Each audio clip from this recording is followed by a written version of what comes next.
Good evening all and welcome. Before the video begins, I would like to make it abundantly clear that the stories presented tonight are not true. Now before you jump ship, as some of you might be inclined to do, hear me out for a moment. For the last year and a half, I have been procuring some exceptionally good creepypasta type stories, which I believe are really something special. It's taken some time to put it together, but with the team, I have finally managed to put out some of these fantastic stories that I would really love to share with you. Not to mention the video is exceptionally long. So, if you give me a chance, and my friend Deadly Cure over here, I'm sure you'll be left sufficiently impressed and spooked. So, hopefully, I'll see you at the end. But for now, stay comfortable and let the darkness take control.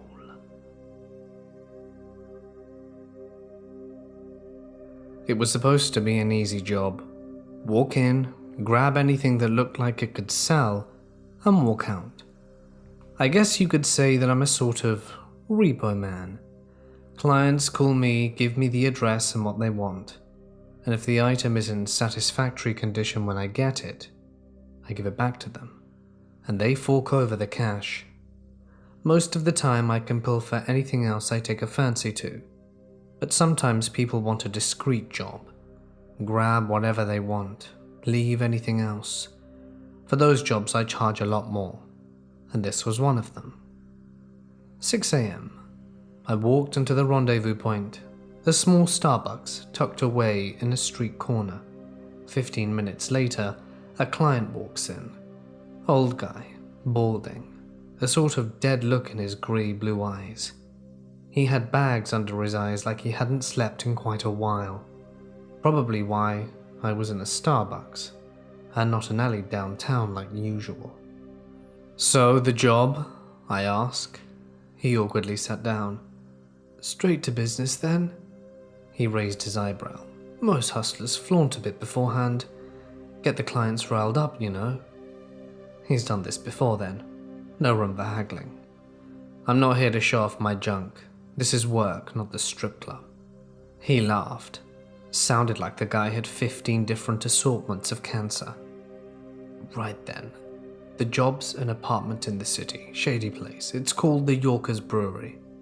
Apartment number? You'll be looking for apartment B5, 3rd floor. He's the only one currently occupying the building aside from the landlord. The others moved out due to noise complaints. And what am I looking for? A little black gem. I think the guy keeps it in his hallway somewhere. Don't bring it back to me though. I don't have any use for it, nor do I want it. You can keep it if you like. I just need it out of his little apartment." He took a pause, breathed heavily, and exploded into a series of coughs. I took a day out to scout the place and find a way to get in. I drove around until I found the place, and it was the ugliest thing I'd seen in my life. The outside wall was covered in graffiti and the sign was barely legible. I could tell without getting out of the car that I wouldn't be able to go in from the front door.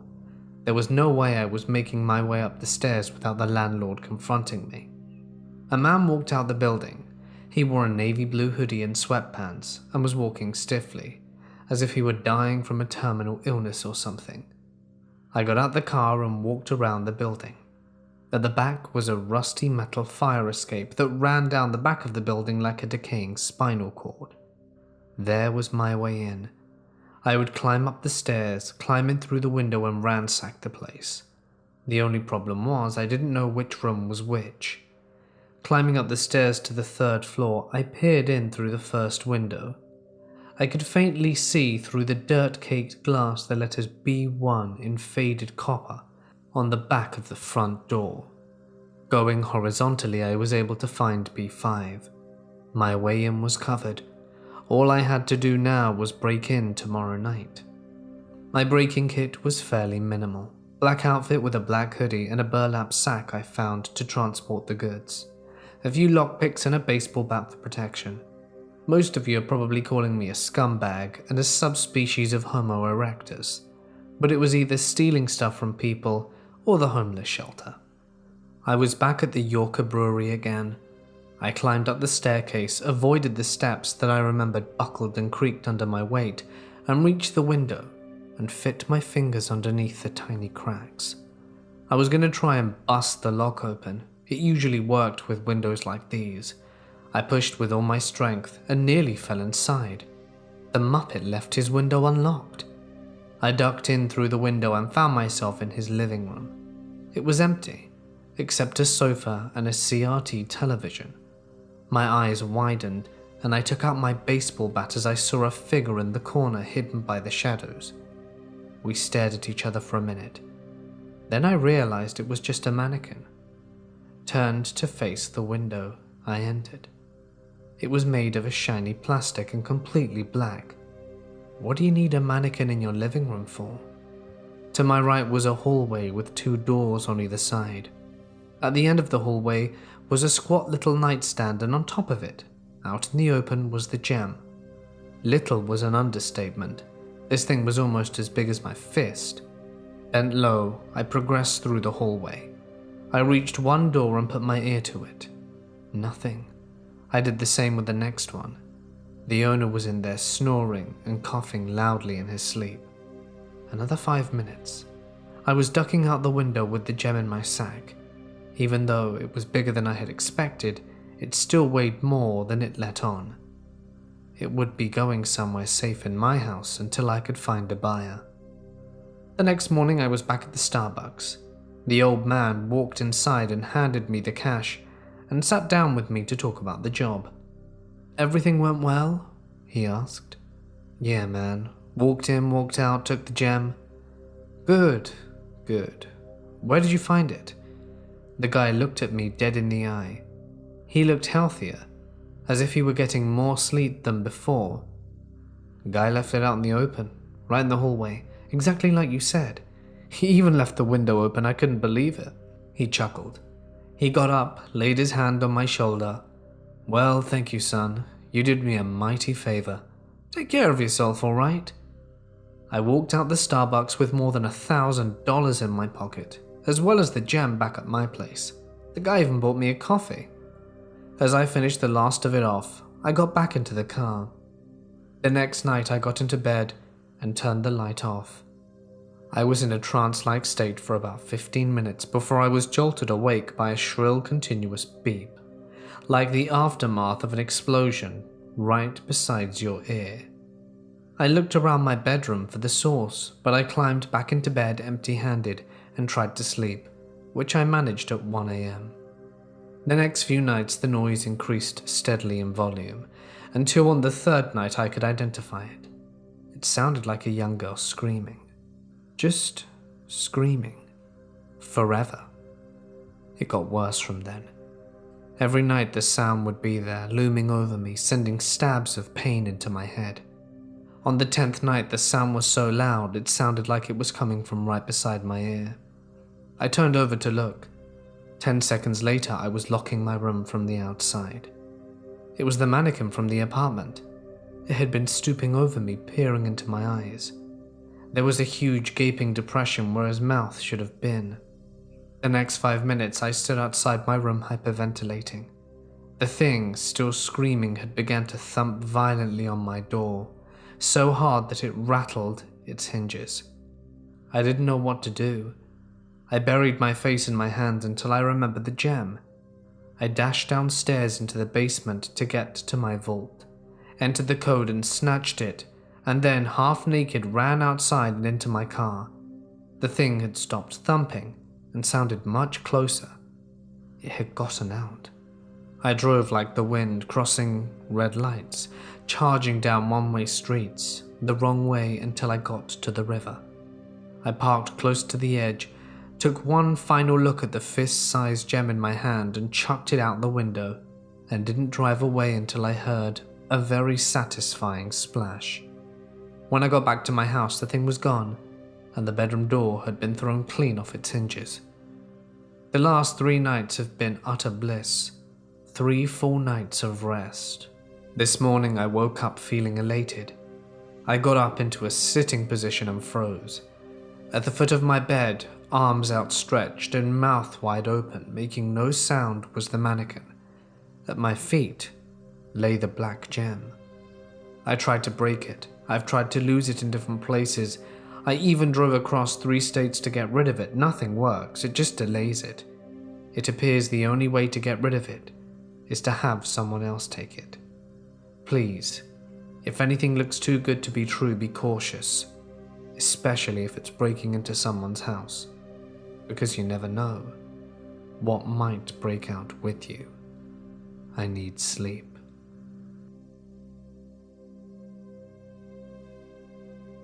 I consider myself to be fairly modern as priests go. God's power manifests in minor transcendental ways, and most matters of the earth really are of the earth. My parish is a little out of the way, just a few hundred people clustered around a minor cattle industry. Being the kind of priest I am, and having the sort of superstitious, old-fashioned flock I did, there were a few occasions where I acted as a voice of reason and secular empiricism when rumours started to circulate.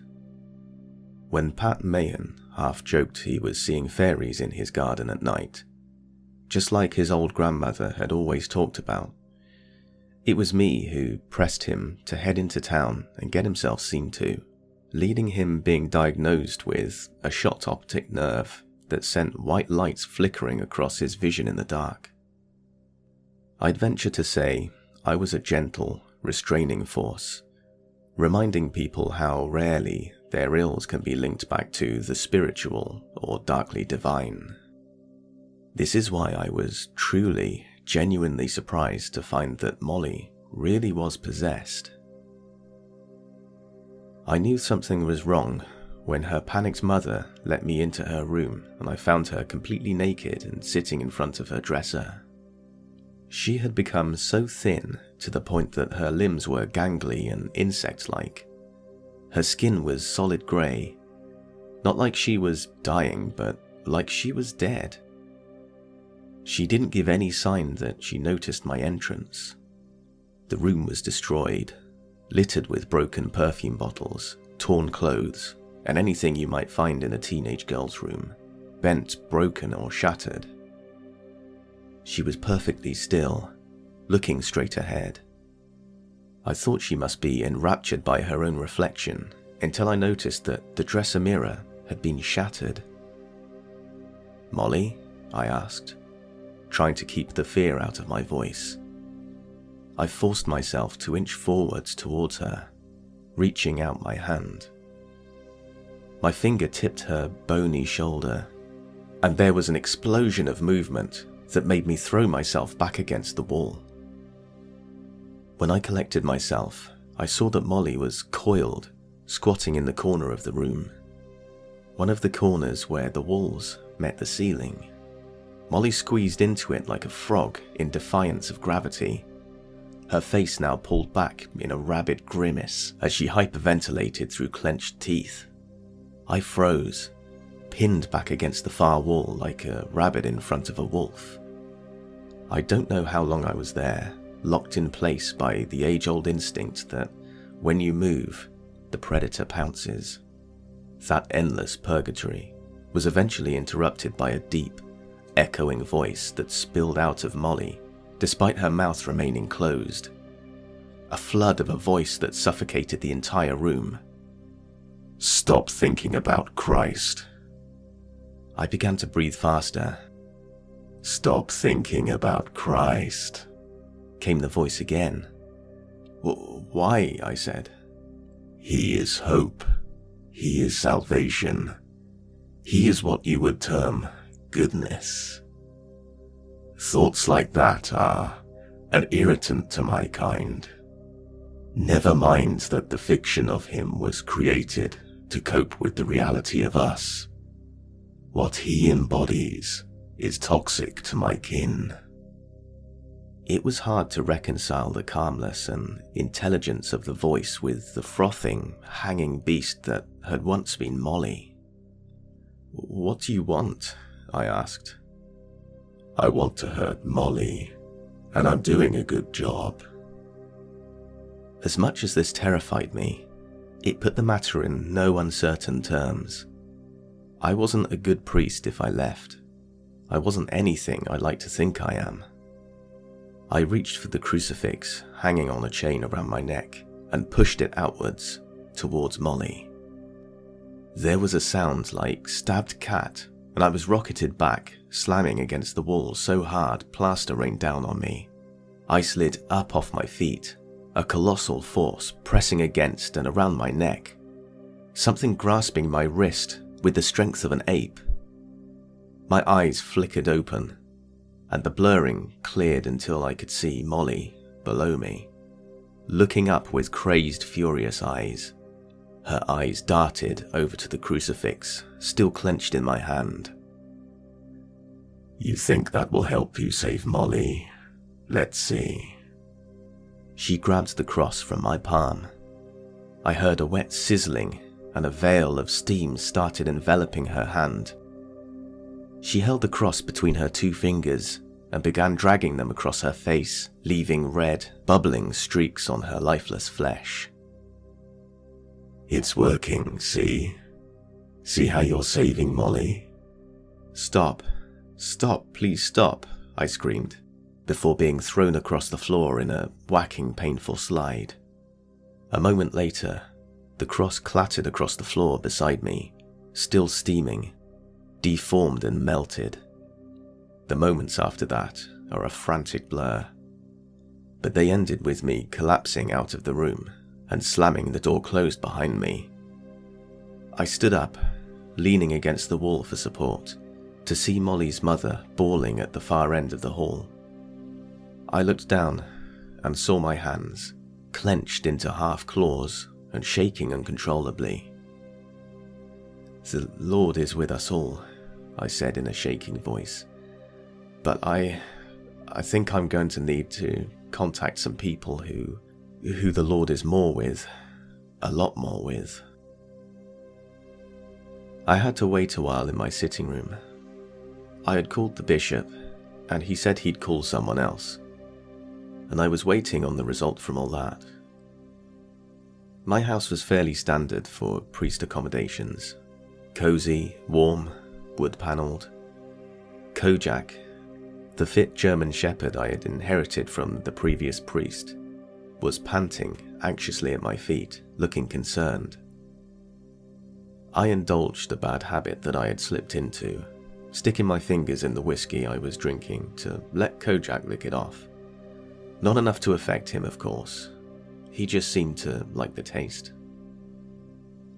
I looked at the table in front of my seat, and my eyes were drawn to the thin glass globe near its edge. The oceans fully transparent, the continents frosted. It looked very different than it had that morning. Bigger, less easily contained in my head, every tiny spot more mysterious than before. The phone rang and pulled me out of my thoughts. I answered straight away, desperate for some guidance. There were no introductions. The voice at the other end got straight into it.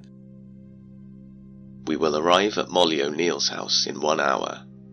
We will require your assistance and total cooperation by order of the Holy See. Please be there." I was standing outside of the gate to Molly's house when the van pulled up. Not a limousine, not some fancy gleaming black affair with a chrome grille. It was a rusting white van that, now that I think of it, they had probably bought second-hand in the previous half an hour, so it couldn't be traced. The men who stepped out, however, looked about how I'd expect, serious, stern, wearing the long frock-like priest clothes that I'd always thought would be more alienating than the black pants and shirt I wore. They stopped in front of me, silent for a second, as they looked me over with squinting hard eyes. A series of crashes sounded from the window to Molly's bedroom, and we all saw a sharp elbow smash through the glass before being instantly sucked back in like paper through an aeroplane door. They stiffened their backs slightly, looking at the cavity. "This looks like it constitutes a severe case," said one. A man in his 50s, with well-combed orange hair. "Very severe," said the other, a younger man with thick black hair and a strong build. His face less lined, but just as serious. "What do we have to do?" I asked. They both looked at me, like it had been my turn to speak. "In case of genuine possession, we have very strict system of dealing with the vessels. Just cooperate with us every step of the way," said the older one. "Vessels?" "We have to move it. As you may have already learned, judging by those bruises around your neck and the shakes, you haven't quite settled. Transporting something like this is no easy feat." Just as he said this, 2 more of Molly's limbs, and I would never be sure which 2, burst out of the window, flailing and spinning fast enough to blur, before whipping back inside, with the scritch of the glass dragged with them from the edges of the holes. The younger priest wrapped his hand against the side of the van, and a dozen more figures spilled out, spreading themselves into a wide, staggered line and aiming lightweight machine guns at Molly's house. Machine guns that had ornate crosses in the place of sights. Molly's house was far enough up the road and away from the village that I don't think anybody saw. It was probably something the priests had made plans to prevent in any case. The figures were all dressed in shells of black, plastic-like body armor, their faces concealed by visored helmets and grilled breathing slots. No skin whatsoever was visible, their only identifying mark on their left shoulder plates. It was a gaudy, colourful quartet of boxes centred on a smaller green and gold crest, the boxes ranging from displaying simple striped designs to complex, hard-to-interpret tangles of objects and symbols.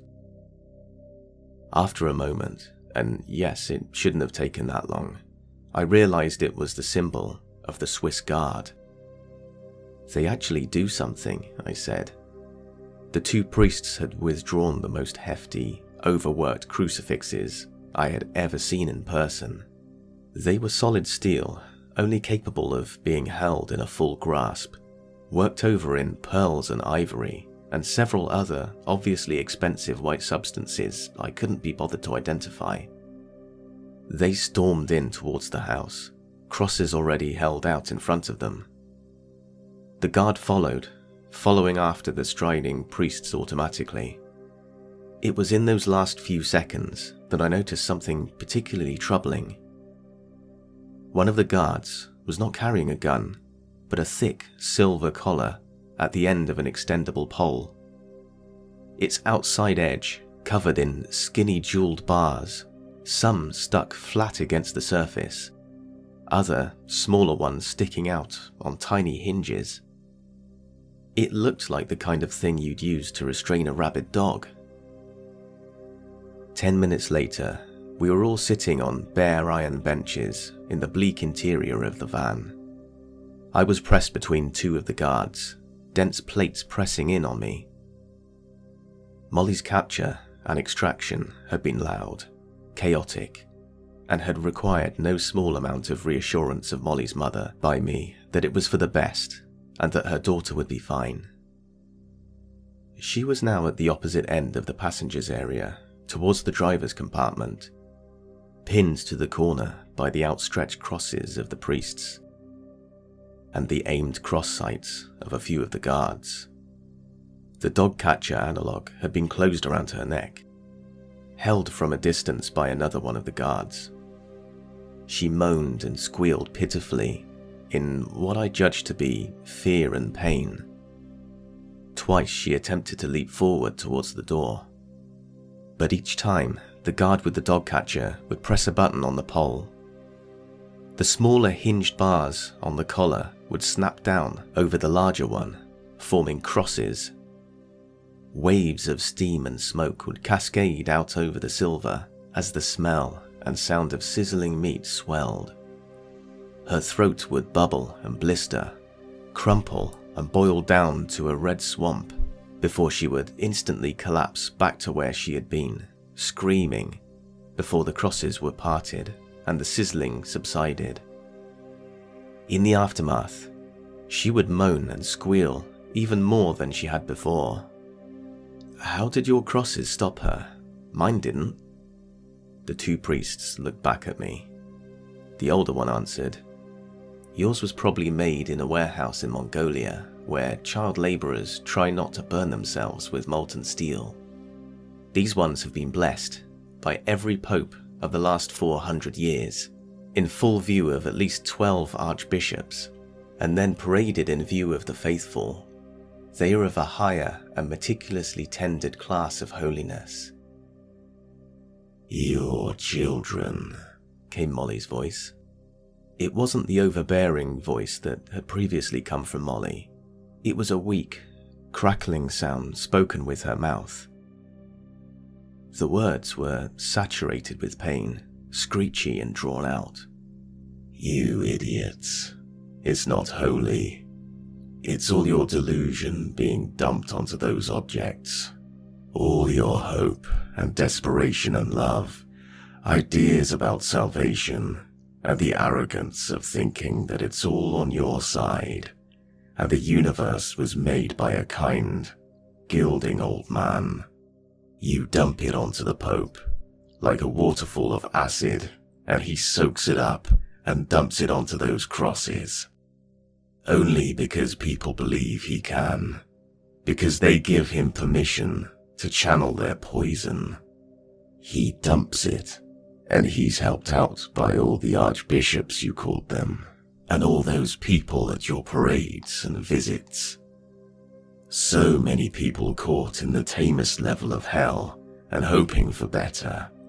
All their thoughts, unnatural thoughts, thoughts that can only exist in the epiderm.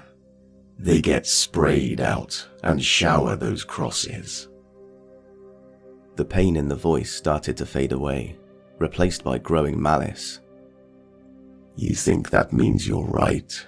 About God? About Christ? About divinity? But you're wrong. It's proof of how wrong those notions are. That the existence of them, their mere presence, is so scalding and wrong and impossible that it's death to us, to almost all life. Those ideas are eldritch and incomprehensible to anyone from the outside of the cold world of the epiderm. They are aberrations, warped perversions, possible only in your dark silver of the universe. Perhaps I do not explain well enough. The universe is..." The screaming came again. The guard handling the dog catcher had triggered it, standing up out of his seat. "Shut up," he bellowed. "Shut up, you monster! Monster!" I tried to stand up and stop him, but was pulled back down by the guards beside me. A moment later, I saw the younger priest surge forward, sending the hysteric guard's armored head clanging into the iron wall with his elbow, before wrenching the pole from his hands and releasing the hinges. Another guard rose to drag the now dazed man back away from Molly, still pinned down by the older priest's outstretched cross. "Do not speak to the aberration," said the younger priest. "Speak again, and we burn you to the bone." "Over my dead body," I shouted from behind. Several guns snapped up to aim at me, and the old priest met my gaze. It quickly became apparent that my dead body was not as much of a moral obstacle as I thought it was. After another hour, the van slowed down, stopping a few times and picking up a little speed before stopping one final time. The older priest led me and most of the guards from the dim interior into washed-out daylight. We were on a windy concrete landing field, about 20 feet from a plane. The guards spread out, creating an aisle. Molly was carried by two guards, wrapped in a brown sheet of canvas. The young priest still held onto the pole that stuck out of the sheet's tattered folds. She began to shake and convulse in their struggling grips before the young priest flicked the collar switch on and off a few times, eliciting muffled screams from behind the ball gag they'd put on Molly, sending her into one last, massive spasm that almost lifted the guards off their feet before she went limp again. They recovered themselves and jogged quickly up to the unfolded stairs onto the plane. We were soon in the air. I had been instructed to sit in the forward passenger compartment. I had caught a glimpse of the section behind as they carried Molly through, a bare metal hangar, like a larger version of the cold back of the van. I was there for a long time, not liking the sounds I could hear coming from behind me. Eventually, they subsided. I felt alone in the forward compartment. The only other person was a Swiss guard, standing stiffly to attention and refusing to answer my questions. A dusty whispering built up in my head, barely perceptible at first, but intensifying until it was louder than the howling of the aircraft engines. The guard gave no indication of hearing anything. "You're nervous, little liar," came a voice like an animal scratching across dead leaves. I must have startled because the Swiss guard standing off to the side looked at me and asked, in a voice made distant by the rushing whispers that slid through my skull, if I was experiencing anything unusual. I instinctually said no, and the guard reluctantly turned away from me. "Skittish, pliant, toothless, not even the spine or conviction to be a good carrier of the plague they filled you with." The only way I could imagine responding was with my own thought. Hello? Hello, is this you? Is this the demon? Molly O'Neill, the real, original Molly O'Neill, is a little ball of pain and fear in the palm of my hand, coiling and wriggling and pissing herself. I know what she knows. I remember what she remembers. And I know what she thought of you. As she saw it, nobody your age becomes a priest nowadays, not unless they're running from something. Just let her go. She's innocent. She did nothing to deserve this. You believe that things should happen to beings based on whether you like what they did previously? I wasn't lied to. The creatures of the Epiderm are bizarre things. What's the Epiderm? What's hell? That's where you're from. It's what you call the place I come from. The Epiderm is what I call the place you come from. Aren't you not meant to respond to me? Gird your soul against the darkness and all that? I can't say I took his advice, so much as I couldn't think of anything to say, so silence took over. Why me? Why is it me you're talking to? You're the most interesting, at least on the inside. You're the one with the least belief. Everyone else, their faith is a burning inferno. Yours is a numb, passionless mass right at the base of your mind. They're all sure of themselves, sure of who they are and what they're for. But you're so lost and filled with repressed doubt that you'd have a pleasant little conversation with a demon on your way to an exorcism. I don't blame you. They're not doing much to make you feel part of the team. Have they even told you where we're going? You're wrong. I swore an oath to serve Jesus Christ in all my thoughts and actions. I did not take it lightly, and it's not a decision for which I feel doubt. There was a brief lull where I fancied for a moment that I had put the beast in its place. Then, in an instant, curiosity and dread defeated me. Where are we going? Cruel, dry laughter swept through my mind. The big city. What followed was the plane coming down in an empty landing field, the bundling and forcing of Molly into another black van in much better repair than the last, and an hour's driving. After a short time, the van slowed to a crawl. After another few minutes, it stopped completely. The van doors were opened from the outside by more of the armoured Swiss Guard. There was far less secrecy and concealment now. The guards dragged me out of the vehicle with them, and the final guard dragged Molly out last, flanked by the two priests.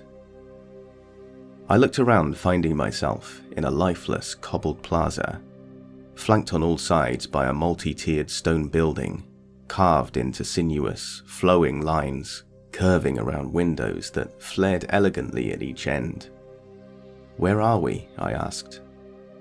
"It's off the tourist trail," said the older priest, still looming over Molly's pitiful, crawling form with his gaudy cross. But I would have thought that any priest could be trusted to know when they're in the Vatican. We entered the building, now surrounded by at least 20 of the black-armoured Swiss Guard.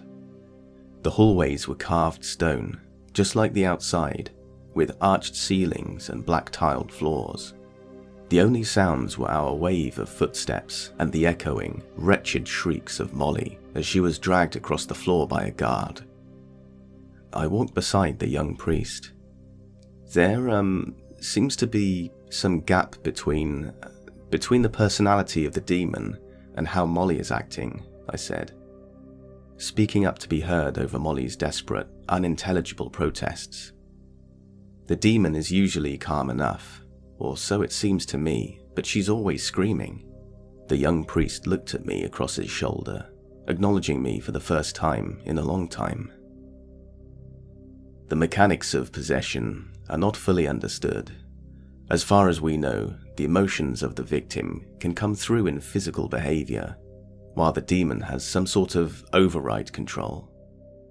The demon can make anything happen, but the soul of the victim, which is experiencing great torment, will often retain physical control on a moment-to-moment basis, regularly including an ability to do things they wouldn't have previously been able to, both by co-opting demonic power and making use of physical alterations to the body, wrought either consciously or unconsciously by the entity. So regretfully, a lot of that pain we're hearing, possibly the large majority of it, is her pain." "That sounds like something straight out of a textbook." The priest kept striding forward, looking dead ahead. "There isn't a textbook, is there? Was that from a textbook?" The priest continued to look ahead. "My God, have you ever done this before?" He didn't answer for a few seconds before finally deciding not to ignore me. "He has," he said, nodding curtly across the hallway towards the other priest. "A lot? Once." I became dizzy for a second, suddenly feeling whatever slight sense of security I'd had being snatched out from under me. "Was it successful?" "Yes." "So the victim, they survived?" "No." I didn't ask any more questions after that. We started descending a shadowy stairway, emerging into an underground library, dusty and filled with ancient leather books. The only light came from the flickering yellow wall lamps, shell-like in shape and providing nowhere near enough light to read. Each compartment and section of the library was separated by brass grills that the guards yanked roughly aside with a scraping, metallic sound, like they were fighting against a lot of rust and disrepair. We descended another stairwell and passed through another level of libraries, these ones containing books that were more tattered and frayed, the air sterile, and shattered wall lights cold and dark. Beneath that level, there were no more open spaces. Lit by torches slung underneath the Swiss Guards' guns, we descended into a warren of arched tunnels made of ancient stone blocks, cracked and bulging out at odd angles. As we progressed, I began to hear something over the ululating echoes of Molly's screams, similar enough that it could have been there a long time without me noticing. It was deeper, with a gnarling, throaty quality, and where Molly sounded like a monstrous parody of a teenage girl being tormented, this sounded like a similar corruption of 10,000 people suffering and despairing as one, like the synchronized slaughter of 1,000,000 cancer-ridden cattle. It was still distant now, but I slowed down a moment as I had to wonder, would I be able to tolerate that sound if it got any louder? It felt like if that happened, if, God forbid, it came to be as loud and as close as Molly was then, my soul might flee my body just to get away from it. The older priest seemed to notice this, crossing across the hallway to clasp my shoulder, both to comfort me and make sure I kept walking. I know what you're feeling, my brother in Christ.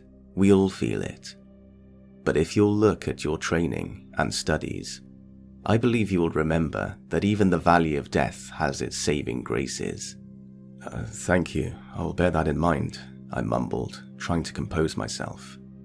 I decided he needn't know that I only remembered that passage from Pulp Fiction. In any case, it was hard to fully appreciate the gesture, while I was watching a girl that I had known and watched over for years, as she was dragged naked and screaming through what looked like to be a medieval torture dungeon.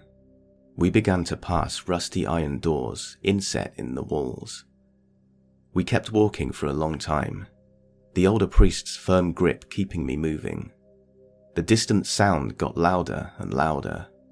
I thanked God for every lull before physically shaking as a new wave of howling crashed down the stone corridors. After what felt like an endless march, the 1,000 voices had become so loud that they drowned Molly out. My knees had become weak and shaky, my body drenched with sweat as my heart hammered at triple pace against my chest. And all in an instant, it cut off. The howling collapsed into perfect silence. The older priest raised a hand and the holy convoy froze, moving into defensive positions. I saw that we were in a hallway that led down a single door to its end, identical to every other door we had passed in the maze of tunnels. The older priest turned to me. "If we need your help, it will be soon. You need to understand what we are doing here." I forced myself to nod, still recovering from the howling, still afraid of it returning. Exorcisms do not work as you imagine. You can't just force out a demon and expect it to tumble back down to hell. You've just forced it out and left it with free rein to possess anyone and everyone. That's why we developed a system. A system? In France, sometime in the early 16th century, there was an incident completely unprecedented in our records. A number of demons, 5 we think, entered the world around the same area, and by chance or coordination possessed the same person. The results were abominable. Several villages were destroyed before we managed to suppress it and transport it here. This was unbelievable. Back then and now, possession was very rare. The church had a long policy of incarcerating victims, and still had only a handful in custody at any given time. So what we had was one person already suffering and 5 of the fallen.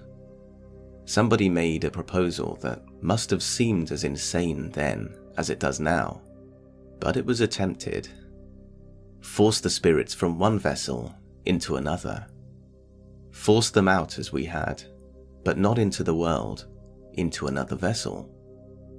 I leaned against the wall, my throat tightening as I began to understand the context for the sound I'd been hearing, making it so much worse. It worked. The possessed did not survive most of the time. If they did, they rarely lived well, but it could at least put them out of their misery, pile all of it onto one, and make these spirits easier to monitor by centralizing them. It meant we could truly exorcise one person without the spirit being able to move onto a new victim beyond our grasp. The results were successful, but disturbing. What about Molly? She has a chance, surely. You know what you're doing. She has a chance. His expression changed a little, displaying just a tinge of regret. She has a chance. In any case, we need you there. It's sometimes useful to have a familiar face, someone the victim recognizes. So, for about 500 years, the church has been transferring the demons from every possessed person they find into one body? Yes, it's called... they call themselves... it's called Pan. How many are there? We have about 1,100 on record. It slowed to a trickle in the last century or two. We'd like to think it's because people are becoming possessed less often, but strong odds are it's a combination of decreased church power and the demons becoming better at hiding from us. If anything, whatever's in Molly must be a particularly witless servant of darkness. I swallowed spit to wet my bone-dry throat. Is the original person, the person from France, are they still in there? If they are, God help them. God help them more than anyone who has ever lived. The older priest walked towards the door, signaling everyone else to follow. He and the younger priest approached the door. They hesitated before swinging it open on tortured hinges. I followed them in, cold lead weighting down in my gut. The room inside was brightly lit by gently flickering fluorescent lights, hanging from the ceiling in old, warped protective cages. The room was a perfect square, and as I write all this, I realize that I'm just putting off having to describe what sat, motionless and slumped over in the center of the room. Its skin was smooth, glistening pink all over, like the sensitive, healing skin that forms over a bad burn. Its frame was emaciated, its skeleton warped and overgrown. It surely would have been at least 7 feet standing up. It had no face, or nothing that could be called a face anymore. Its eye sockets were sunken, depressions, covered in the same raw skin that stretched over the rest of its frame. It had a mouth, lipless, the top and bottom connected by thick fleshy tendons, stretched taut even when its mouth was only half open. The worst part was the bones. Its collarbone emerged into the open air like bony ridges on a pink landscape. Its spine extended up from its bent back like a yellow mountain range, and 6 dead straight horns emerged like a crown from its scalp. After a breathless moment, fighting my urge to bolt and run and fall apart, I noticed the strange texture of the bone, how riddled it was with holes, and how strange the holes looked. My mind resolved what I was seeing all in one sickening instant. The bones were buildings. The collarbones were stepped levels of little houses built onto the bone. Each jutting vertebrae was a tiered palace, like something out of a Bible illustration, and the horns were like Renaissance towers, slender and fluted, ringed with elegant geometric openings. And the openings, the would-be windows and door frames, black wispy things slithered and wrapped around each other, some twisting in the recesses, some straining against the openings, held within by some unseen barrier. I vomited down my shirt. Whether that was out of fear or disgust, I'm still not quite sure. After another dazed moment, I realized that the thing was ringed with tall golden crosses, and it took me another moment to recognize them. Following my eyeline, the older priest whispered to me, "As far as the public knows, every pope uses one pastoral staff. This is a lie. We make 13 identical ones, parade them in front of the faithful to strengthen their anti-demonic properties, and at any given time, 12 are employed here." The two priests moved into the ring of staffs, rising up from the floor.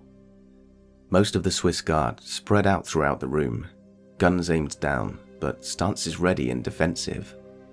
3 of the guards were putting all their strength into dragging a screaming, senseless Molly across the floor.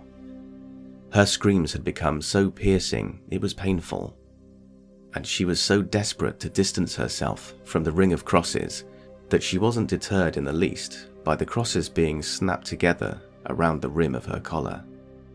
"Jesus Christ," I shouted, as she was pushed past the threshold. The skin down each of her sides, down the full length of her body, began to burn and blister and sizzle with dripping fat. "It is the only way," announced the old priest. I followed them into the ring. The 3 guards had forced the wailing Molly to her knees in front of Pan. "How?" I asked. "How do you do it?" The young priest answered this time. "There's no special words, no particular incantation. We've got it in a ring it can't escape from. Now we burn it out of the one towards the other." The 2 priests simultaneously pressed their crosses against one of the increasingly rare, unburned parts of Molly's body, the center of her back. She screamed worse than ever before, and I began to hear a bizarre crackling sound. My stomach flipped again as I saw its source. Molly was elongating away from the crosses, held in place by 3 straining guards. It was like her body was trying to grow away from the source of her pain. The center of her chest yawned outwards into a massive mound. Her mouth inched forward into a muzzle, gums and sharpening fangs tearing out and leaving tattered lips behind. It was at this point that Pan apparently woke up. It launched up towards the ceiling, up off its chair to strain against the chains that keep it down. The lights flashed off and on sporadically. The room shook and quaked. No, it wasn't just the room. It was like the air. My insides and the space itself had blurred. Insane seizure, where all senses and thought was lost in madness, down to the molecular level. I voided my bladder, my bowels and my stomach, and then I saw Molly, or what had been her, whip around, almost throwing her handlers off their feet. Something black and gaseous and brimming with hate and energy screamed towards me, impacting like a giant hammer and throwing me backwards. And then there was darkness.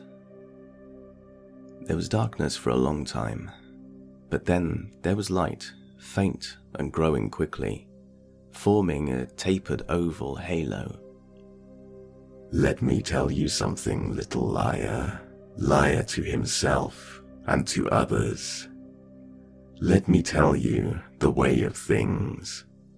The way of what you've always wanted to understand. What you've always feared an understanding of. There is all, everything that ever was and ever will be, the sum of all existence, and it is a black egg. What is this? What's happening? You're a demon. The demon who had Molly. You've escaped into me. Yes, but never mind that. You're going to learn something. I'm going to teach you because you're such an interesting little liar. The egg's halo glowed a little brighter. Existence is a black egg. The shell is cold. It is slow and stable and quiet. Slow things live there and have slow thoughts. And there is order there. The world is strange for me to speak, so foreign. Things make sense to the beings within. There are laws, rules. Things are painfully consistent. But inside the egg, inside the black egg, there is red. I felt myself whipped forwards into the egg in a rush of changing pressure. I slowed and found myself in a scarlet nightmare, red liquid stretching like a bloody ocean in every direction. Strange currents slashed and surged inexplicably in all dimensions. There were structures there, stretching infinitely up, stretching infinitely down, flaring and narrowing. Huge black structures made from shiny bulbs, all held together by hardened ooze. The individual swollen bulbs deformed each other as if they had grown together in competition, some bending and curving around others. Cavities gaped in the swollen sections of the black, organic columns, and things flowed in and out of them. Bulbous things, composed of smaller, clustered black bladders like frog spawn. They stretched to a point at either end. Their surface bristled with rhythmically waving, multi-jointed, thousand-fingered arms and legs that lengthened and shortened impossibly. Some of these were caught and swept along by the insane currents of the vast red ocean. "In the red," came the demon's voice again. "In the red there is no order, no rules. It is a living place, a warm place, where things flow as they will. And the things that grow here, the life that thrives, they think nothing of salvation." That last word had come out strange, like it had been sizzled and disintegrated as soon as it had been voiced in such an inhospitable environment. "Nothing of hope." That word boiled and simmered just like the last. "Or goodness." That word screamed and was swept away almost before it could be heard. "Because the red is almost all of it. There is so much more inside the egg than that thin shell that surrounds it. And the things that grow and live there understand this. They understand what existence is. A red place of pain and madness, where all things eat all things. Sometimes they abandon their hard forms." As the voice said this, one of the bulbous creatures popped, rupturing to admit a large black cloud that surged up and away in an instant. "They abandon their hard forms, go soft and float up to the epiderm. For their hard forms would be too heavy and cumbersome to pull through the barrier. And sometimes they enter the hard forms of the things that live up there. The simple, slow things, the stupid things that imagine there is something better beyond the egg." I began to see something new. Little white wisps darting back and forth through the endless red. They moved furtively, in fits and starts, like they were scared, like they didn't know where to go.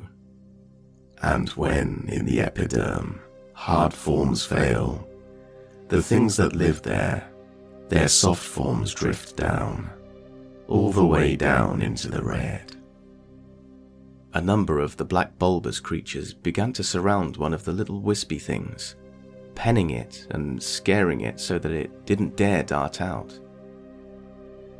"And the creatures of the red do not share in the delusions held by the creatures of the black." One of the black creatures extended two of its arms and interlocked its 1,000 fingers into a lattice around the white wisp. The white wisp began to shake and vibrate and struggle against the fingers trapped. I could see black sphincters between where all the fingers stemmed from, in the black thing's palms. "You see that one? That's your mother." The sphincters yawned open, and fronds of narrow, questing tendrils poured out before seeming to sniff out the white thing, at which point they began lashing towards it. They dug deep into the desperate, thrashing and quivering white thing that began to turn grey, the greyness spreading, crawling across and down into the white thing from the countless points the tendrils were penetrating it. The white and grey thing became more desperate, throwing itself pointlessly against the fingers. Its protest started to become weaker and weaker, as if from an enormous distance I thought I heard screaming. All in an instant, I was whipped back, across immense distances at terrifying speed, and in a moment of collision, I woke into my spasming body. I screamed at a wave of squeezing and burning that bloomed down my right side. As I looked up, I saw the young priest and the old priest alike, bearing down on me with their crucifixes. 2 Swiss guard were holding me down, putting all their weight on me, but somehow, impossibly, one free hand was stretched out, pulling me along against my will, bit by bit, towards the edge of the ring of papal staffs. I could feel it inside me, an immense and dripping black presence pressing out of the back of my head, flattening my entire self and mind and soul against my throbbing eyes. In a moment, all that I had seen, all that the demon had showed me, crystallized, the full weight of it hitting me. But it didn't break me. My mind lashed out against it, going mad with denial, with the need to believe that it was wrong, that there was something else, something outside the egg. From the front of my skull, I pushed back at the bile, pressing it forward, just as I forced my will back into my limbs and launched myself up with strength that wasn't mine. Tossing the guards, pinning me down, away and out of the ring, Pan was still awake, crashing up and down, into and out of its seat in the strobing light. The black, smoke-like masses in its bone cities swelled against whatever force held them inside. I snatched one of the crosses from out of the younger priest's hands, feeling my skin turn to lava around it. I held it up in front of my chest, weathering the agony that cascaded over me as I screamed, "Jesus Christ is the one true Savior, Son of the one true God, and he is outside the egg." I felt myself pulled around, a thunderclap sounding all around me as I slammed onto the ground. Something black and gaseous rocketed out between 2 papal staffs, bending them with its passage before hitting the wall with a deafening slap and vanishing, leaving behind a crumbling crater. All the crosses stopped burning me so much, and at last, mercifully, I passed out. They didn't explain a lot during my brief period of physical and mental recovery in the Vatican. Only what I needed to know. The exorcism had been a failure. The demon was at large. This was rare, but not unprecedented. Molly's mother would be kept quiet. The story was Molly had drowned herself. I had performed admirably, and I was to return to my parish, which at least I did, feeling nothing but hollow and numb. At least the burns had mostly healed. As I closed my front door behind me and turned into the sitting room, I paused a second, so completely unable to identify what I was seeing that there was a delay before I vomited, again, on yet another shirt. There was a mass of gore sitting on my armchair, a senseless fusion of rearing bone, stretched, raw, meat, and occasional bulges covered in black, blood-matted fur. It had limbs, 2 crossed over the edge of the chair, one resting on one of the chair's arms, one holding a glass of whiskey in a dripping claw of exposed sinew and distorted bone. It was only when I looked between the thing's legs that I figured out more or less what it was. I saw Kojak's skinned and now misshaped head, jaws open wide and separated by a number of sharp teeth that had stretched down and fused together, like the joining of stalagmites and stalactites in a cave, and the tongue, the lolling, twitching tongue. There's really no way to say it besides this. It had become a human penis while retaining its original texture. I made a weak, grating sound, my mind blank. The limb holding the whiskey lifted up, pouring some down a stretched gouge of a cavity at the opposite end from Kojak's flayed head. It would take me a long time to figure out that this hole was the gaping ruin of Kojak's anus. "I should say," came the flooding, suffocating voice of the demon, "that all this, at least, was not intentional. Before coming to the epiderm, I learned how to inhabit human heart forms. When you use the same principles to try to enter a dog, things can get messy. Get out, I said in a wavering voice. I banished you once, get out.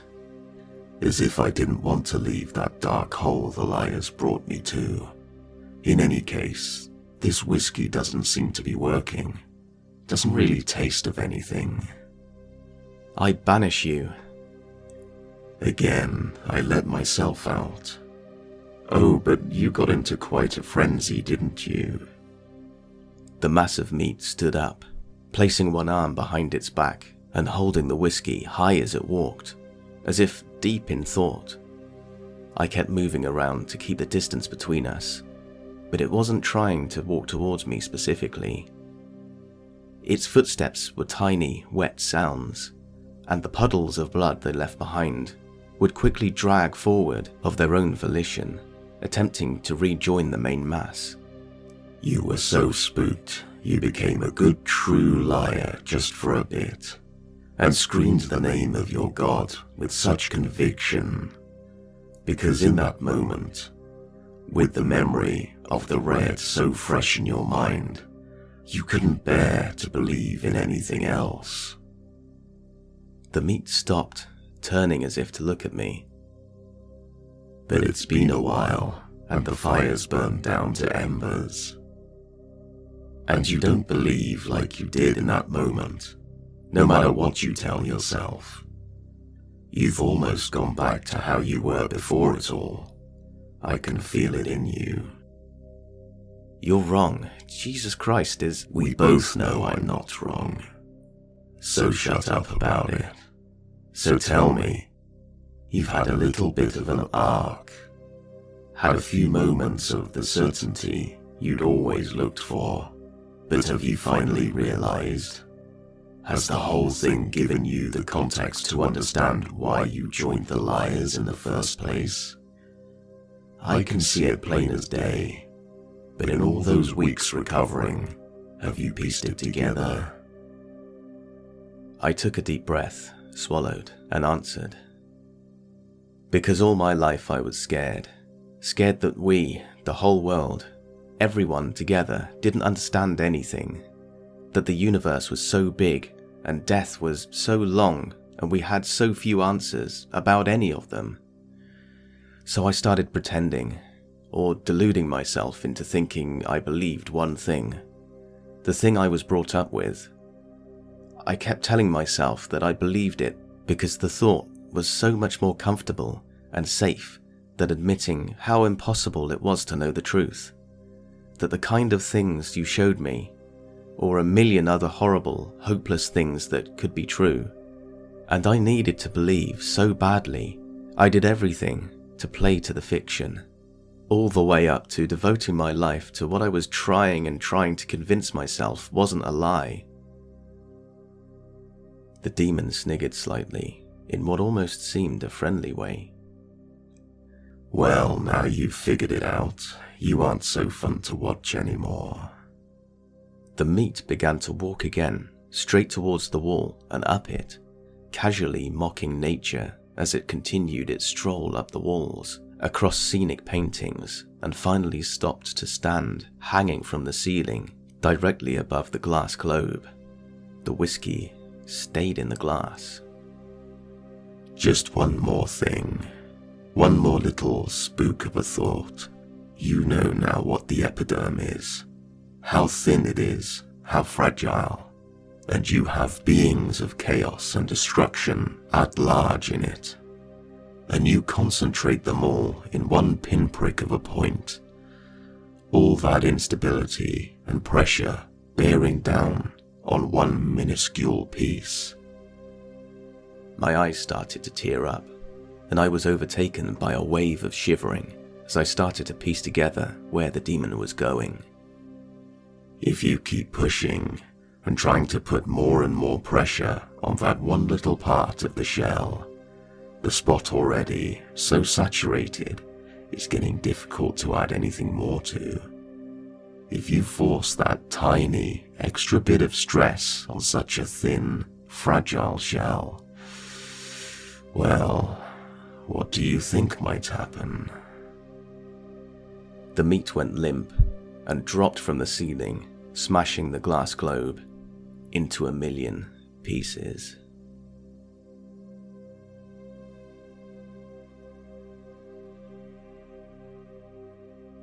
I bought a bag of runes at an estate sale.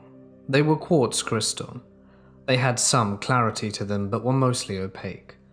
They were still very beautiful. Sometimes when I held them, they would grow warm and stay warm for hours, but I just assumed it was body heat that would warm them up. I still think that to some extent. I had such good luck for the next 6 to 8 months that I owned them. I found money lying around on the sidewalk several times. I got a $10 pay rise and praise from my bosses, and things were so peaceful at home. I received an unexpected refund check that paid my bills for several months, just lots of little special things. Nothing big like winning the lottery. I was just lucky. Then one day my husband was hurt in an accident at work. Now we know he has a permanent back disability, but at the time all we knew was that he was in pain. At the doctors, they were scrambling to fix neurological damage done to his spine so that he wouldn't be paralyzed. He couldn't move his legs for several weeks, but he's able to walk today, if in pain. So I guess that in itself is a little lucky. But one day while he was suffering through those first weeks, I was home scrambling to clean the house, feed our teens, and get back to his side at the hospital. I was suddenly overwhelmed with grief and sat on the edge of my bed to cry when I remembered the stones. I glanced at my bookshelf where I had laid them in a red velvet bag, and they were gone. No explanation. The kids were clueless, of course, nowhere to be found. I later asked my husband, but he remembered nothing about them. Time passed and we were consumed by life, his recovery and rehab, and the work, disability, and finally job loss. It was months before I thought of them again. We lost our house, and I was putting things into storage, and then I thought about the runestones again, and I realized our luck had gone south about the same time as the disappearance of them. It may of course have been entirely coincidental, buying the stones and having good fortune, then the subsequent loss of them at the beginning of all the bad luck. I don't really believe in magic, not really, but if acquiring such an item brings short-term good luck, then we paid threefold in pain and suffering when they were lost. All that I know is that I'm not going to buy any occult-related objects again anytime soon. They simply aren't worth the risk.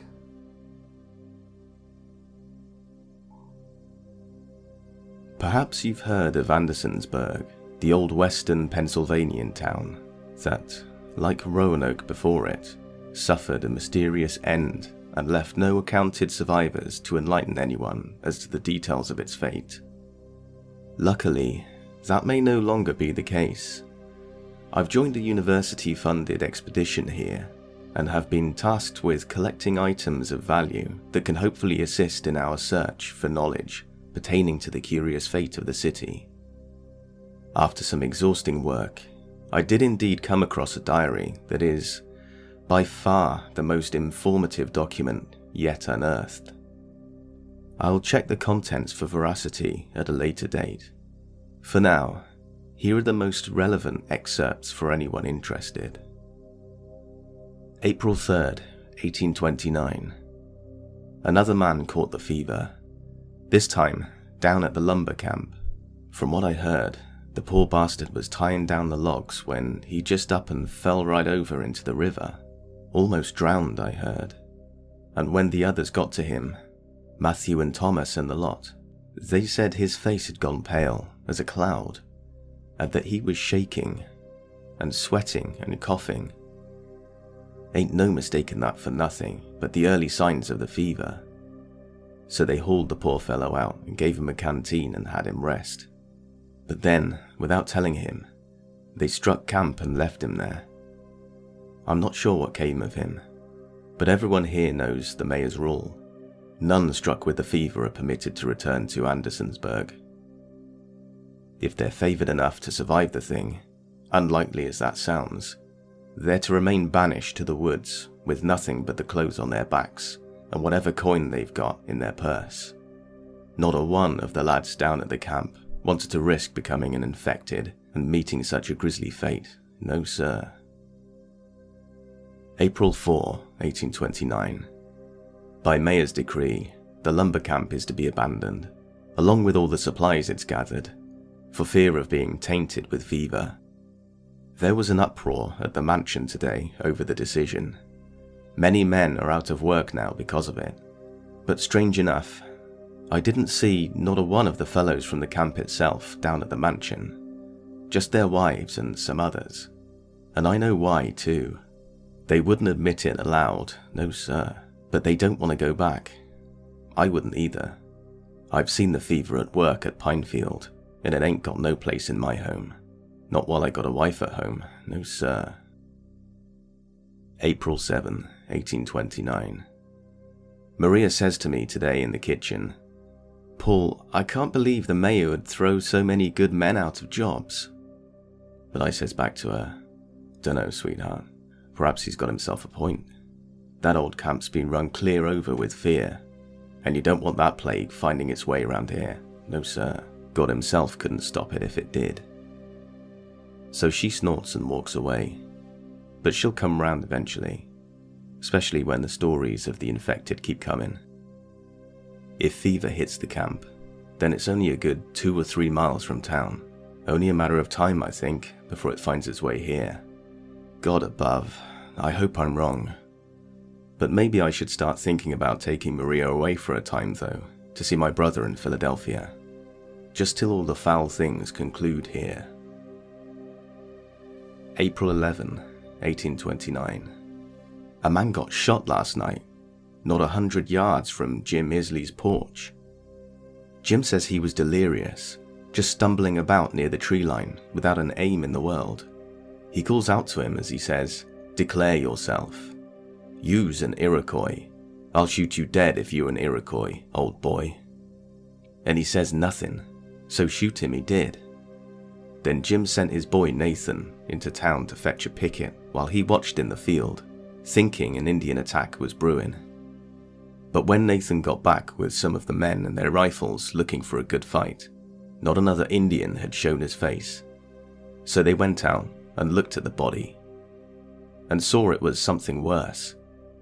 That old infected fellow from the lumber camp found his way back to town in his stupor, and by God, says the men, the fever worked its way through him right quick. Says he was rotting inside out, skin falling off like a leper, teeth all filed in those wicked points. So they put up their shirts to their noses and mouths, and they set the body to the flame. They told the story today at the pub, but some of the other gents took offense to the tale.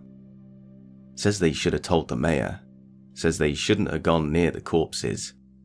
One fellow, Tom Higgins, I think he was, said those men were probably infected too, by virtue of going near even a dead infected. Says the plague lingers after death. Then he bolts out the door, and the barkeep asks the storytellers to leave. I left too. Ain't no risk in getting the fever, no sir. April 15, 1829.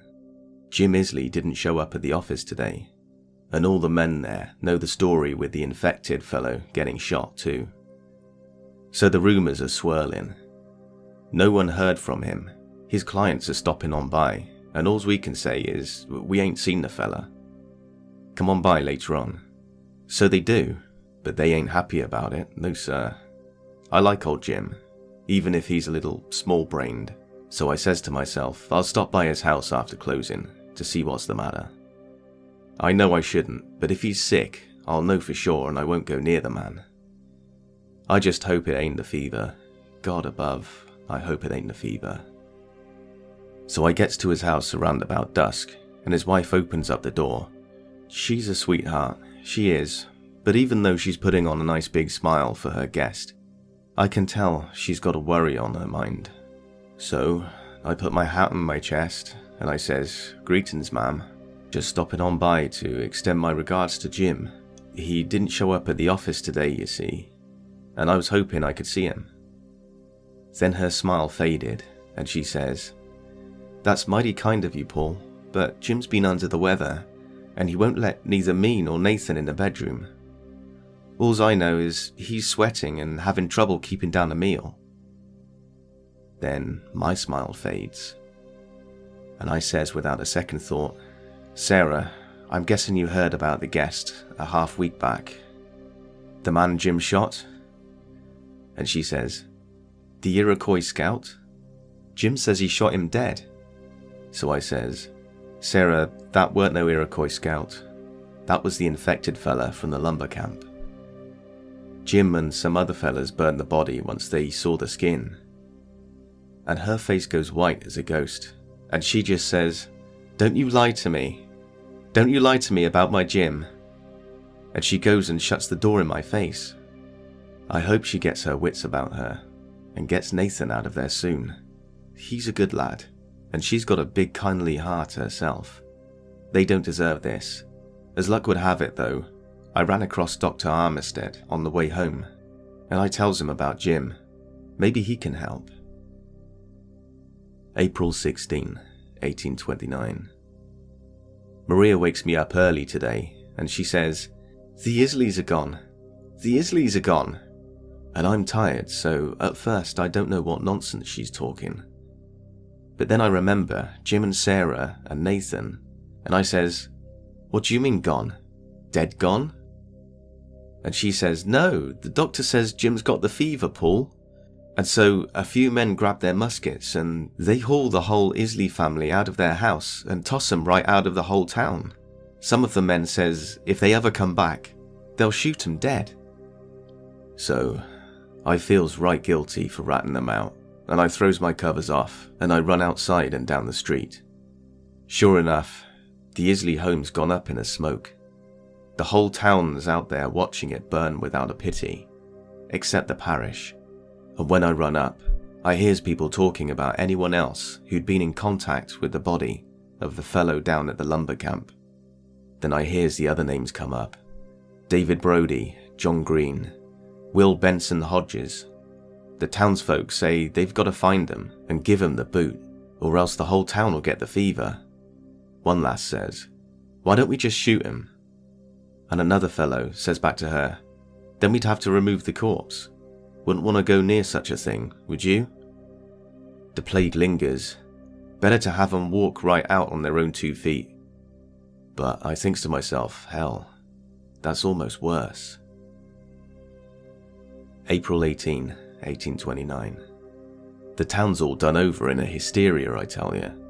The mayor's declared martial law, even since the Isleys and the Brodies and the Greens and the Hodges got evicted, and not a soul is to enter Andersonsburg until further notice.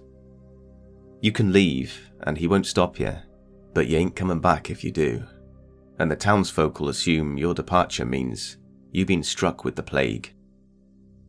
Then they'll burn your home to ashes. I've seen it happen 10 times in the last few days alone. These boys ain't playing games, no sir. There are some of them religious folks talking about how it's God's judgment for sin, and other fellows with muskets patrolling the streets. And every once in a while, you'll hear a big old loud crack as he pops off his gun. 'Cause that's the other thing, you see. Them infected keep trying to get back in. April 20, 1829.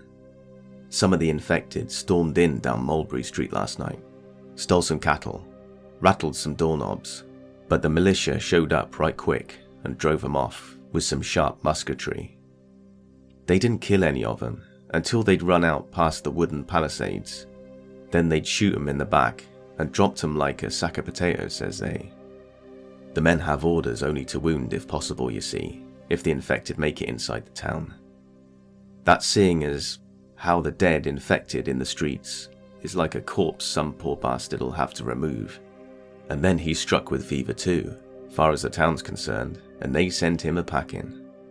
Needless to say, not a man, woman or child in Andersonsburg willing to volunteer for such a job. So the mayor says to the militia captain, he says, if them infected find their way in here, You get 'em out some way, other than killing 'em dead, you hear? I ain't aiming to have to pick a poor lad to take the bodies out, and take himself out the same way, no sir. April 24, 1829. The mayor let in a visitor today. Some of the townsfolk down at the hall threw up a good fit over that.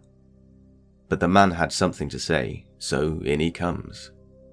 He meets with the mayor, and from what I heard from Phil Gables, he told the mayor the infected have thrown in their numbers and overrun the nearest town over west.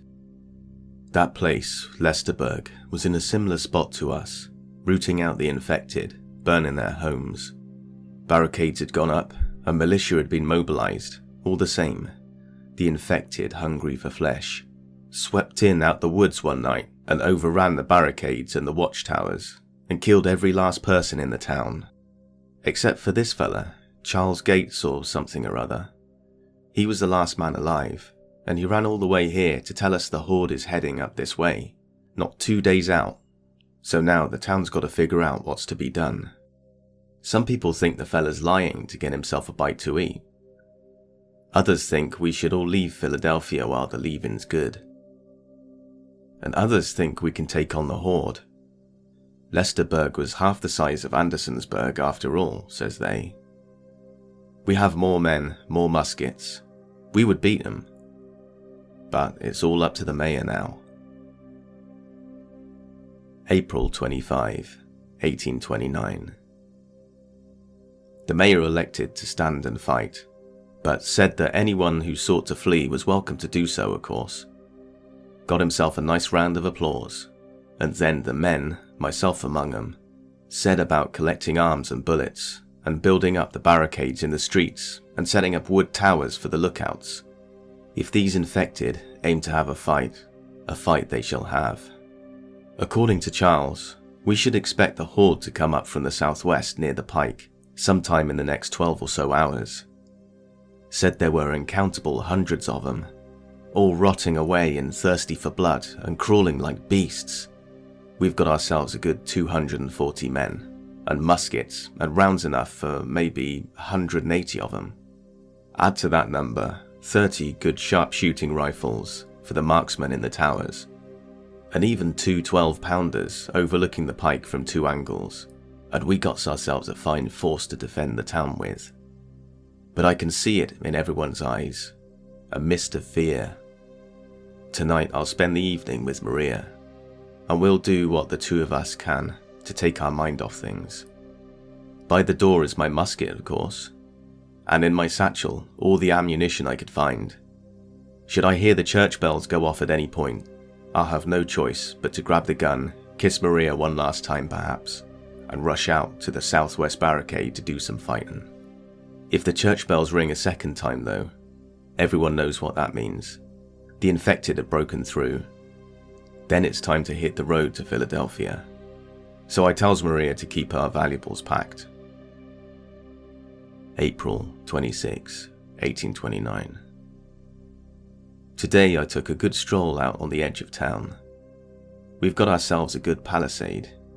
Some of the boys at the northwestern edge even dug themselves a trench, and the whole of the militia, even Captain Gaines, have elected old Booker Downs to lead the defense, seeing as he fought with the mountaineers in the Indian Wars and got himself some experience. So he rounds up some horses and dispatches a rider to Philadelphia to call up some help, and then 2 more riders with orders to scout out the outskirts of town, one to the west to spot the horde, and the other elsewhere to ensure they ain't coming from nowheres else, and report back what they find no later than that mid-afternoon. So off they all go, and the rest of the lads get back to the job of fixing up defences. By now, we've scrounged up a good 12 more muskets and 40 or so pistols, and every blade we could find. The butcher was kind enough to lend us some cutlery, and in the town armoury, Briggs and I bagged up a few score rusty bayonets and distributed them evenly along the front. We got ourselves an army now, boys. I only hope it lasts the night. Still no word from the scouts. Downs is getting nervous. So he goes and he sends off another 2 riders and says, "You lads go no more than a mile out, you hear? Then come on back to me." So off they go. One of the new scouts came a-galloping on back in, and he's huffing and puffing, and he says to Downes, "They ain't just coming back up from the west, sir. Spotted a good lot of 'em in the northeast too, and the north. And they got themselves horses, a whole mess of 'em." And Downes says, "What do you mean horses? Like they eatin' them?" And the scout says, "No sir, they's riding 'em, like cavalry. Dead looking things, rotten skin, with the same red eyes as those infected folk. And they making speed, sir. They making damn good speed." And no sooner does he say that, then the church bell rings, and I look up, and all the men looks up. And we see young Johnny Billings up there, and he's waving his arms and shouting something fierce and pointing off to the west. So we looks to the west, and there they are, all of a sudden, a whole mess of them, infected, coming up out of the tree line and running up the hill towards the barricade. So we all rush up to the wall and take aim, and Downes says to fire the 12-pounders. So they fire.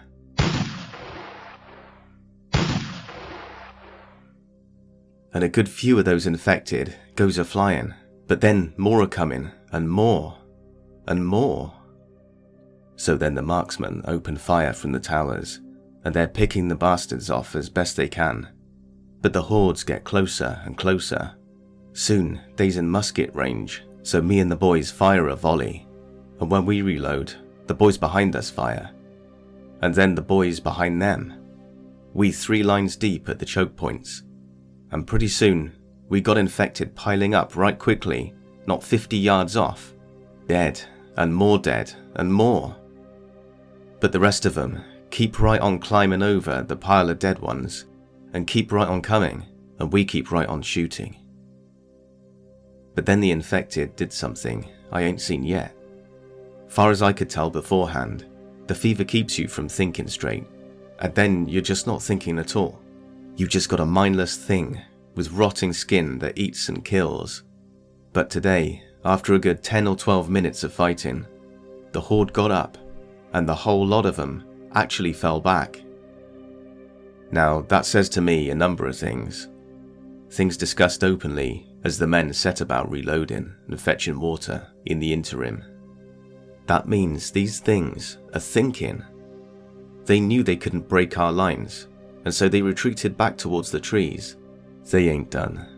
We can still see their damn red eyes glowing through the shroud of trees. But they fell back. Maybe they got scared. The infected haven't tried another all-out assault yet.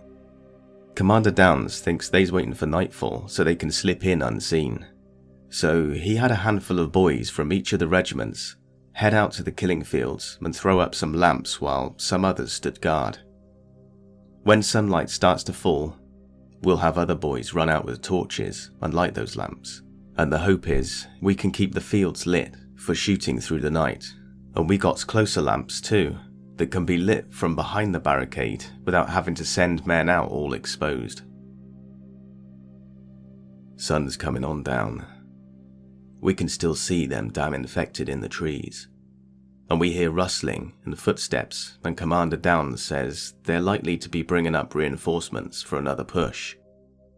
Billy's got a fine ear, and he says he can even hear 'em talking out there, grunting and stuff, probably planning their next move.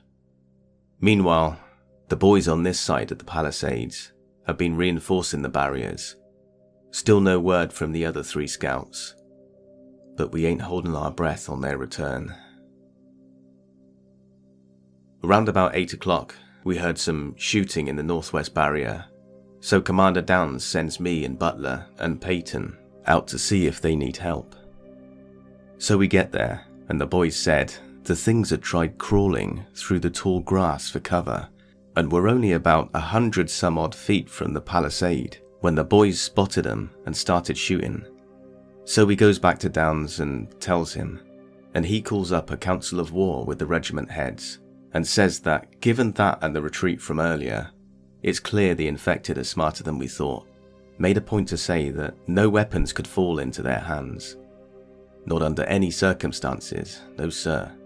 No, we all still waiting for that big nighttime push. Sure enough as hell, those infected bastards made a second big charge against all the barricades at the same time, sometime before midnight. Damn near caught us with our pants down, round the ankles too. We hear rifle cracks from the marksmen's towers, and then the 12-pounders fire off, and then a flurry of musket fire from the northwest. Then they hit us twice as hard as they did before, and we're firing volley after volley into them, stacked up 3 lines deep to keep the musket balls flying, and they're hitting the dirt, and bits and pieces of them are flying, but they still keep on coming. Then they start hitting back, even though they're still a good 50 yards to the palisade. They bring up rocks and start flinging them towards us, fistfuls of gravel flying in through the musket smoke. And they peppering the boys and knocking teeth loose. Men start to yelp when they get hit, and them 12-pounders are firing away too.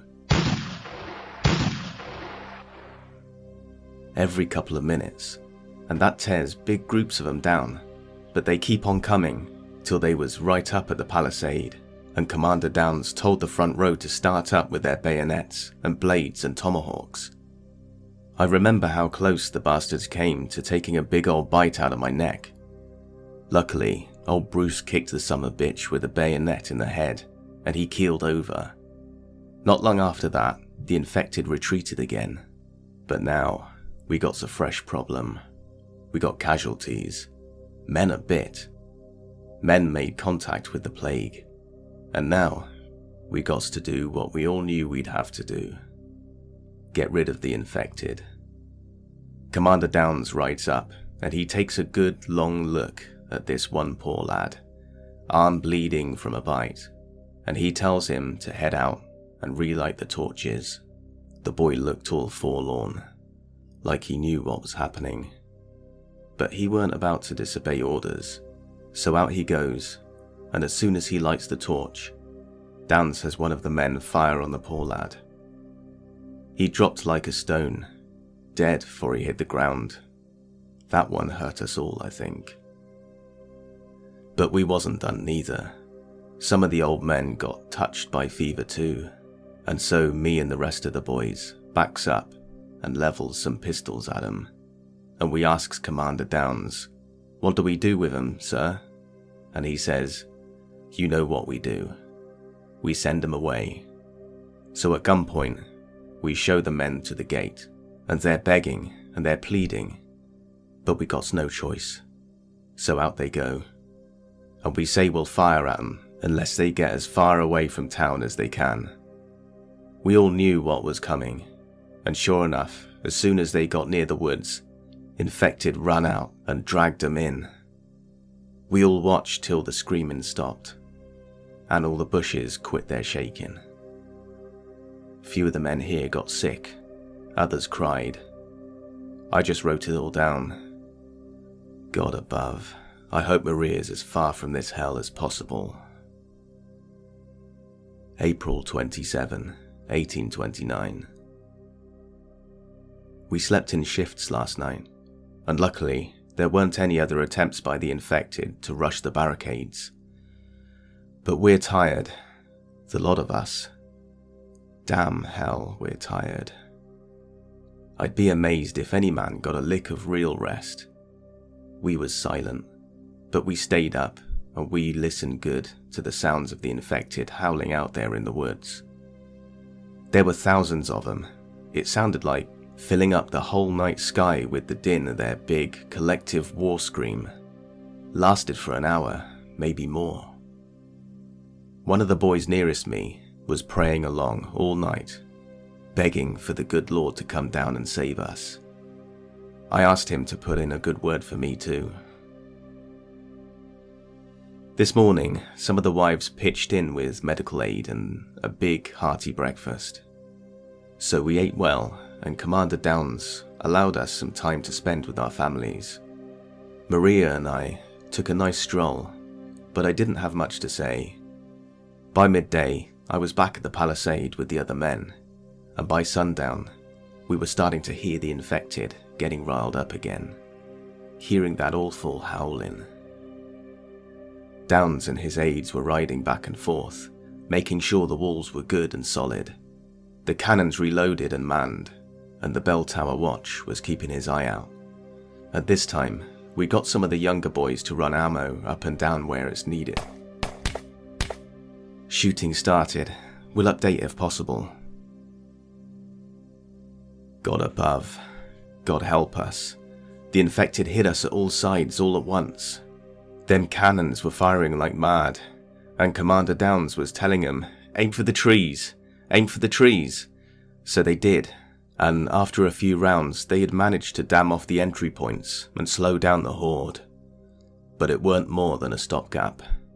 Them infected were running through the musket smoke, howling and screaming for food. Some of them were galloping towards the walls, on all fours, and you could see the red of their eyes, like pooling blood. Jim Isley was one of them, and I had to be the poor bastard to put him down, for good. I'm sorry, Jim, truly I am. But they kept right on coming. The boys were firing wildly and chopping and stabbing and screaming, and then Infected was doing the same and trying to mount the palisades.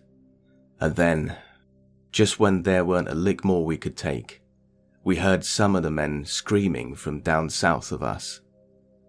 We wasn't aware we were even threatened there, but sure enough, them infected bastards had broken through some of the pickets and were trying to break in through the windows of the houses.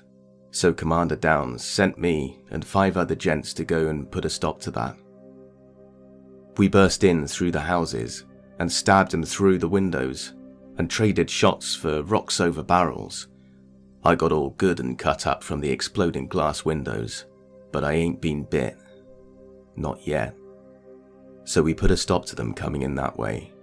But when I got back, I explained to Downs real good that they were gonna try that again sooner or later, and we needed a good force of men to guard up there. Turns out he'd gotten similar reports for the other parts of town though, so we'd have to stretch our lines real thin to cover it all up. But we did what we had to, and by God we held the line all around the town by the skin of our teeth. Some of the men, God above, grown men, they're just crying. They're so damn tired and scared, we all are. But we held the line, by God we did. Ain't a man here that didn't do his duty. April 28 to 29, 1829. Today, the women and children helped us all build a new defense line towards the center of town. Downs says that if we get hit again like we did last night, we'd have these new palisades and trenches to fall back on. I worked with Maria today, digging away. She tended to my wounds too, and we just enjoyed each other's company as we worked. I even got some shut-eye, some real good shut-eye, if not for an hour or two. Then it was sundown again. The boys and I ate up a stew the women cooked up, and then we were off to the palisades. Them wooden posts were beaten and worn too. We knew we couldn't stay for long, and as soon as the howling started from the trees, Commander Downs ordered the 12-pounders to be stripped and rushed to the inner line of defense, so they'd be ready if it gets bad. Or when it gets bad, I suppose I'll say. I made sure to kiss Maria real good tonight, and made her promise to make a good run for it if those church bells rang twice, which now meant the inner line had been breached. She cried and nodded. I wanted to tell her that if she had to run, I'd meet her at Joseph's house in Philadelphia, but alls I could bring myself to say aloud was, "You run straight for Joseph's, you hear? Don't you stop, 'cause Lord," and I'm tearing up writing this down, I don't know if I'll last the night. Hell, I don't know if anyone here will last the night. We at the inner line of defense now. We ain't been hit that hard since the battle started. God above, it was a bloody mess. The rush started off with some infected leaping out of them woods and tackling the lamps into the ground. The glass broke and all the dry weeds go into flame. Soon the fire smoke and the musket smoke made it so we couldn't see a damn thing out there. Alls we could hear were the howling. Must have been 1,000 of the bastards tonight, maybe more. So we'd been shooting for a while and hacking and throwing rocks. And then we heard the commotion up at the other wall, and boy, we knew it weren't no small thing. There were men screaming, and the shooting altogether stopped up there. So we knew they were done for, and Commander Downs rides up to us and says, "The northwest palisade is breached. Fall back to the inner line, fall back." And so me and the boys pick up our guns and beat a fighting retreat down the boulevard towards the inner walls. Then, them infected started pouring over the palisades, and we knew there weren't no throwing them back. Not this time. So we gets back to the inner palisades, and we start right up again, shooting and firing those 12-pounders. Boy, and them infected are coming at us from every side now, howling the whole way, burning up, and getting shot all up, but still running at us. Now we got kids in the camp, and I can hear them little lads and lasses putting up a good cry, even over the din of the fight, as I thinks, how's it we ain't seen them little ones off to Philadelphia? How's they still here? Maybe it's because Downs thinks their being here will inspire us, to fight even harder. Anyways, after about a good more hour or two of shooting and stabbing, the horde dwindles a bit, and that's when Briggs sees it. One of them infected, mounted up on a dead horse, looking down on the town from atop the wooded hill north of town. We only saw his silhouette, but those red eyes peering at us through all the smoke and flame. But he's there, right as rain. Briggs points, and we all look, and we gotta catch our breath in our throats. Them infected got themselves a general, from what looks of it. He's just sitting up there, watching his plague runners set the town ablaze. Not too long after that, some sunlight comes up over the church tower, and then the horde falls back. But we don't know how far. We don't know if they's ran back to the trees, or if they's still inside the town, staying in our houses till dark. Downs says we can spare a nobody to go and takes a look. So here we stay, here in the inner palisades by the edge of town, and we wait for nightfall, and that infected upon the horse. April 29, 1829. So I got some sleep this afternoon. Not a whole hell of a lot, but a better amount than none. First thing I did when I woke was help count ammo. We's almost cleaned out, maybe 10 rounds a man. And now, we's only got 70 men or so. And them 12-pounders is almost out too. They only has maybe 12 balls left to shoot between the two of them. And none of the riders have gotten back neither, so we ain't got no reinforcements coming.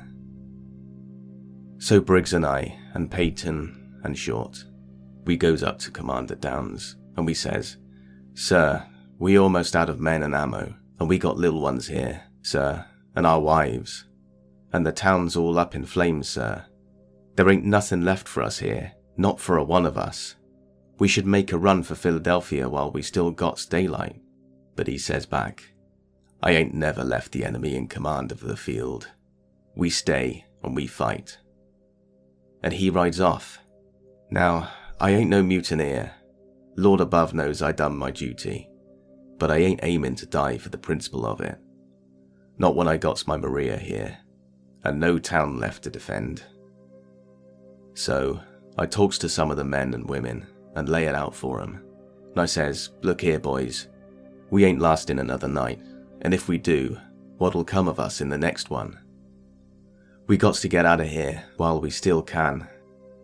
The road to Philadelphia is still open, and we still got ourselves enough daylight to get out of the woods and to the open road before nightfall." And the majority of them nod, and we take a vote. The motion to leave is the clear winner. So we get our things, and we tells Commander Downs, "We's leaving, sir. There ain't nothing here left for us, and we ain't aiming to die for a pile of rubble." And he gets red in the face, and he says back, "I'll have the lot of you hanged for treason." And he calls up his boys, about half the men left with their muskets, and he says, "You lot arrest them mutineers, you hear?" And so they advance, and we level our muskets to repel them back. But before any shots are fired, one of the women in the church points down the road heading off to the southeast, and she says, "Look, one of the scouts is riding in." So we all turn and look, and sure enough, old David Benjamin's pulling up into town, and he looks like hell itself. He says, "Water, water," and so we gives him a canteen. And he then says, "I was coming up with the Columnar State Militia from the Midland. All's the help I could muster up. But them infecteds, they're everywhere. All over the road, out in force.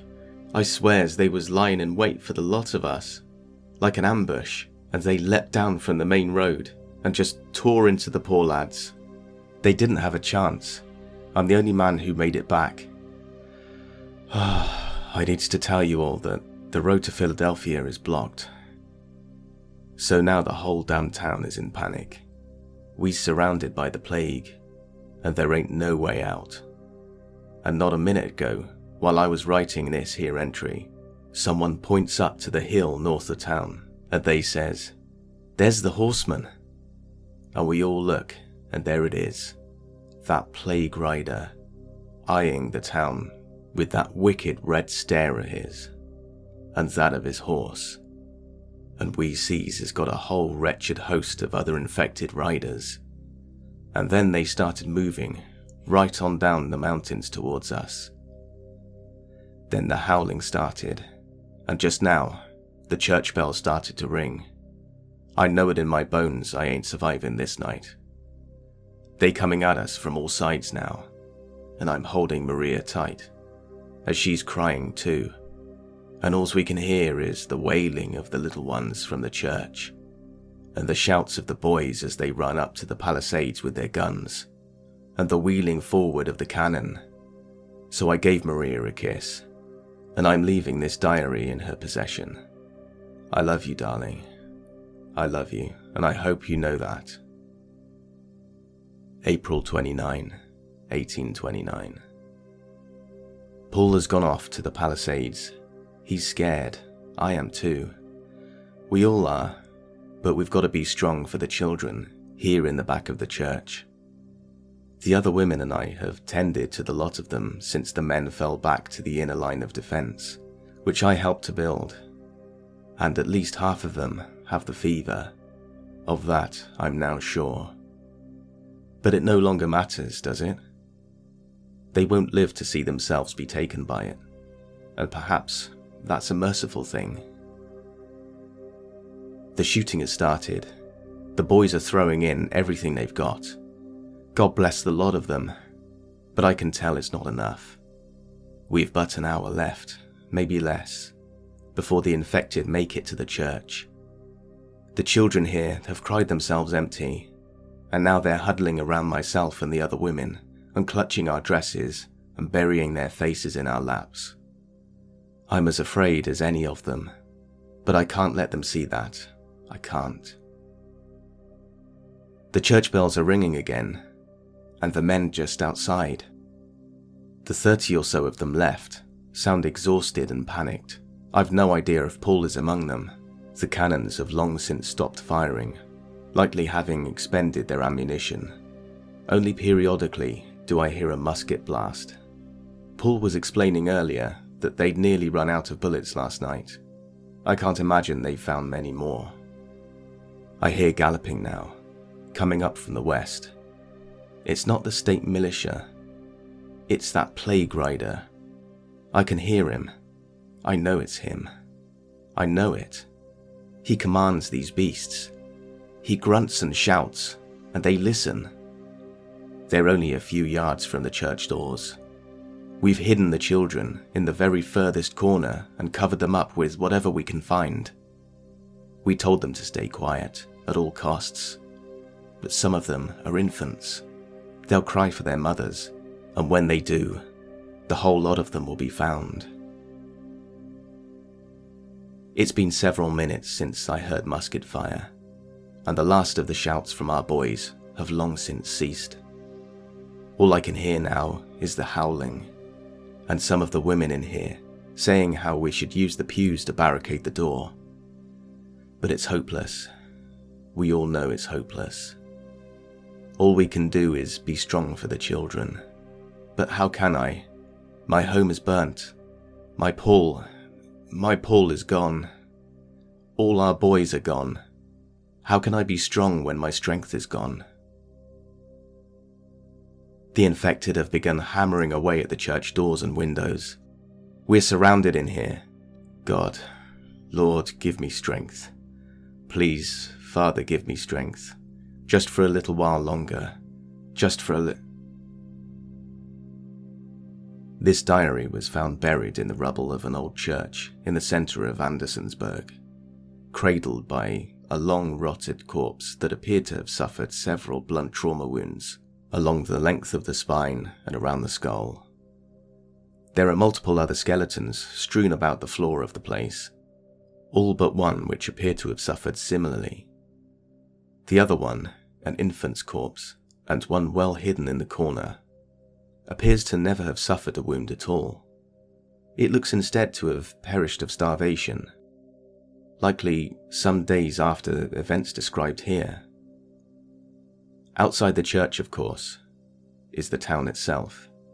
It's currently being picked clean by my colleagues and other members of the university, all for research purposes, of course, although I fear black market scavengers will descend like vultures upon the place once word of its existence spreads, and it's in a spectacular state of ruin, mostly from what appears to be fire damage.